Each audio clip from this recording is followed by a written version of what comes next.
For today's short meditation, we'll be looking into Psalms 37 verses 1 to 11. Do not fret because of those who are evil, or be envious of those who do wrong. For like the grass they will soon wither, like green plants they will soon die away. Trust in the Lord and do good, dwell in the land and enjoy safe pasture. Take delight in the Lord, and He will give you the desires of your heart. Commit your way to the Lord, trust in Him, and He will do this. He will make your righteous reward shine like the dawn, your vindication like the noonday sun. Be still before the Lord and wait patiently for Him. Do not fret when people succeed in their ways, when they carry out their wicked schemes. Refrain from anger and turn from wrath. Do not fret, it leads only to evil. For those who are evil will be destroyed, but those who hope in the Lord will inherit the land. A little while and the wicked will be no more. Though you look for them, they will not be found.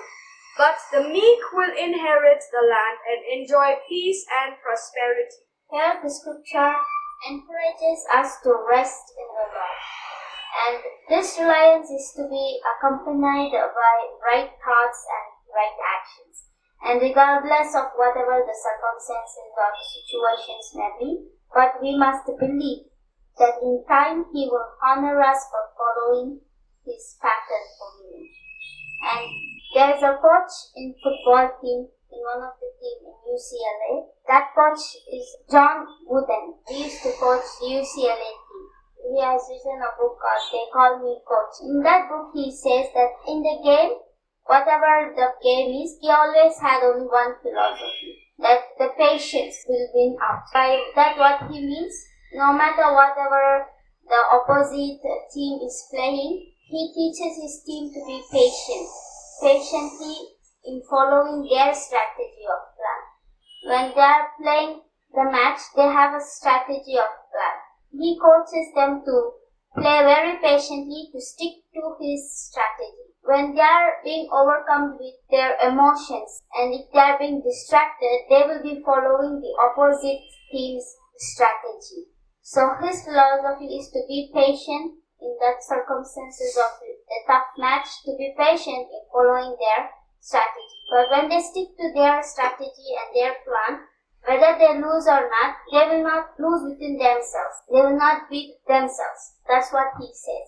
He will be satisfied with their plan, with their strategy if they follow. He encourages them to be patient and not to let their emotions or circumstances to lead the opposite strategies. So he patiently helps them to keep in his plan and in his strategies. So in that way, the team will not worn out by themselves. They'll do their best in following their plan. And when they stick to their plan patiently, they will reach their goal. And then similarly, when we see in Psalms 37, here we see God as the coach. And He is saying us, do what's right and trust Him. And regardless of how badly we may seem to be losing our opportunity or losing in the circumstances, He is just telling us to do His will and to leave the outcome to Him. When we do what is right and follow Him and trust Him, regardless of what the situation is, whatever we may face, whether it is losing or whether it's winning, we have to just do His will and leave the outcome to Him. And He will eventually make us the winner. And such the strategy will not only keep us from beating ourselves, it will also lead to us the glorious victory. So we need to stick to God's strategy, to God's plan. Here in Psalms 37, He's encouraging us to rest and to be still and to trust Him. We need to do what is right and we need to trust Him. When we do what is right, we may be losing. But even though when we are losing in some circumstances or some situations, when our emotions or something is overtaken or when we are carried away, when we are falling apart, even in those things, we need to be true. We need to do what is right, what will please God. Throughout this chapter, we see how God is encouraging us to trust Him do what is right.